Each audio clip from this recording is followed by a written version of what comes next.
days of government pork, come on down. That's how Bob Barker would call it if it were a game show.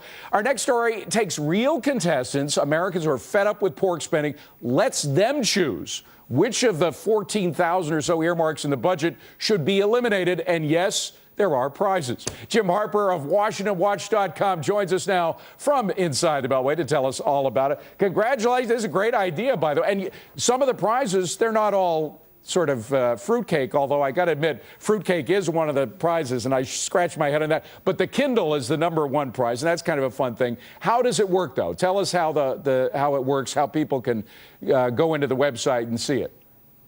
Well, congressional rules earlier this year required House and Senate members to disclose their earmark requests, but they did so on their websites in HTML, PDF documents. So we said to the public, hey, put these in our database so we can map them, so we can show them to anybody else. And we offered prizes, an Amazon Kindle, iPod Shuffle, and a fruitcake for 3rd place. A lot of people are going after that fruitcake. I don't know. That's sort of a re-gift item, you know. You get it and then you repackage it and give it to your aunt or something. But bottom line is, what have you found? Are people very interested? Are you getting a lot of clicks on this? People across the country are upset about earmarks. They want control of this. They want to be able to see what the government's doing. So far, I just checked before I came down here, we've collected 15,500 earmarks, and we're not done yet. And we should mention, by the way, they don't just mention earmarks. They write little notes about why a particular earmark bothers them so much. These are some of the focal points, if you will, of places that have a lot of them. What are some of your favorites, Jim? Well, I'll tell you on the site, yes. So people can comment, people can vote, they can edit wiki articles that describe more about these projects. There are so many, I can't pick just one, but the site lists the most active. And so you have ones that are dealing with criminal justice, social programs, water. It's just well, let's across the board. mention the one you mentioned, water. There's a representative from West Virginia, I believe, which has a lot of earmarks going to it, partly because of Senator Byrd as well. But $825,000 for drinking water improvement for a town called Rollersburg. Now, again, these projects sound very worthwhile. You know, what's wrong with drinking water? But they're local projects, and if the localities want them so much, why aren't the localities paying for them instead of the federal taxpayer?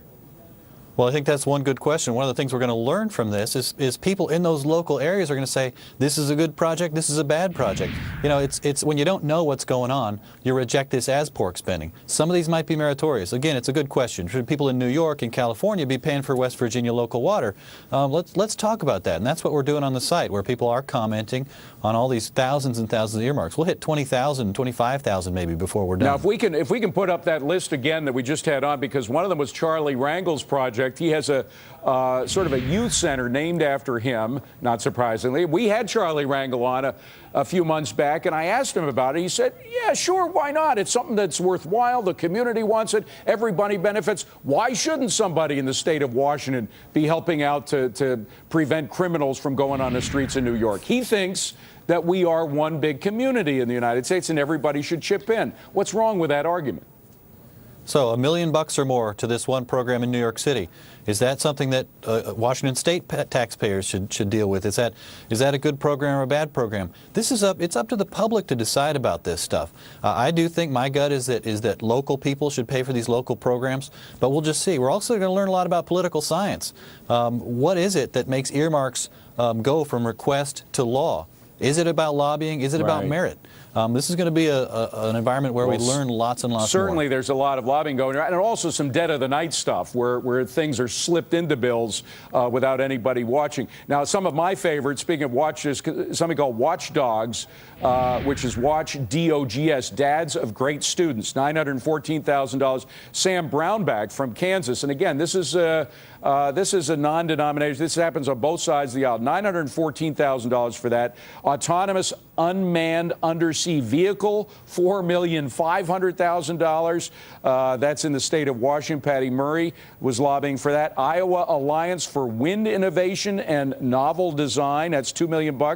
That's it from Iowa. Let's see, one more. Oh, replacement of the Helena Bridge feasibility study. This isn't even a bridge. It's just a feasibility study for a bridge for $800,000. That's a Blanche Lincoln project. She's a senator from the state of Arkansas. So they're all over the country. Stay with us, Jim. We want to bring in our panel to talk about these. Monica, I think the thing that bothers Americans most is how so much of this is done stealth-like, that is in the dead of night without people knowing about it, because frankly, a lot of these congressmen and senators are ashamed of it. That's right. They try to slip it in under the radar so as to not agitate the American people. The American people are already agitated. Right. Listen, that $787 billion economic stimulus that was passed in early February, David, that was one giant earmark. That's right. That was crammed with stuff like millions of dollars to study pig flatulence in Iowa. Whoa! And a couple of $100,000 for gang tattoo removal in Los Angeles. These politicians have this game rigged because every single one of these earmarks, this is all part of a re-election machinery,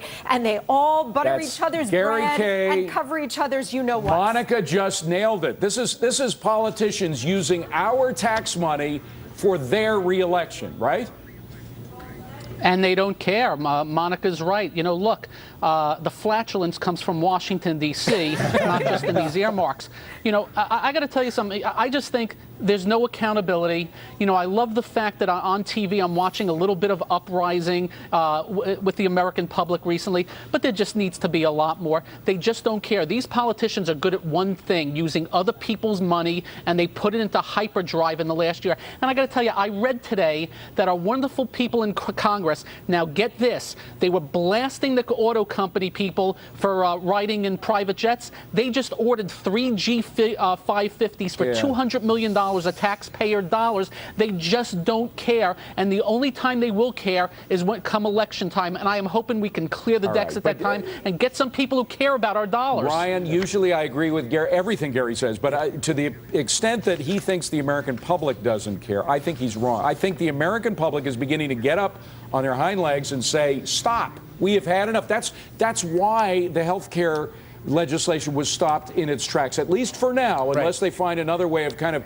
it's the old Abe Lincoln thing, you can't fool all the people all the time. Exactly, they do care, but the problem is you've got so many other things occupying the American public's mind, so when you do stealth things like this, they're not going to notice. And the bottom line is the politicians are all in on the same game, so you don't have a politician saying, we've got to get rid of this, we've got to get rid of this, and really meaning it. They're all doing the exact same thing. So it's a rigged deck, is what he's saying. It's completely rigged. It's a rigged game. And here's what's disturbing to me, David. I looked at some of these, and by the way, I laud these guys at Washington Watch for doing this. It's really good. I drilled into my Congresswoman, Diana DeGette from Denver, Colorado, and looked at, and even when you see what looks like, oh, that's a good idea, there's a thing on her thing, $400,000 to train veterans for green jobs. So then I went and looked and saw. How can you be against that? I go and look at Denver, basically want ads, and put in green jobs. And it turned out there were some green jobs. You know what they're for? They're for PhD microbiologists. Now, you're not going to take for $400,000 and turn a brave Iraqi war vet into a PhD microbiologist. It's crap. Plus, Jim, the point of the health care debate and what we're talking about right now is that what does government do efficiently and at a cheaper cost than what the private sector could do? I mean, all of the stimulus money that Monica was talking about, $787 billion, not all of it, but the lion's share of it is stuff that the private sector could probably do better. Yeah, well, what we're talking about here is direct oversight of the government by the people, and it's created by the internet. We try to do it at WashingtonWatch.com. Earmarks, of course, are just one window onto all the spending that goes on. And yes, the stimulus spending, everything else. The big stuff we've yet to get to. But earmarks, and credit is due to congressional leadership for opening this door that we're now kicking down. People want to see this information. That's why so many people have come to the website and put in the data, and they're using it to see what's going on in their local communities. Who's asking for the money? Who's demanding the money from their members of Congress, and how are they getting out of Congress? Well, thank God we have transparency in at least one place in the federal government. And Jim, good work. Thanks very much for being here. Appreciate it. Thank you, sir. Very good work.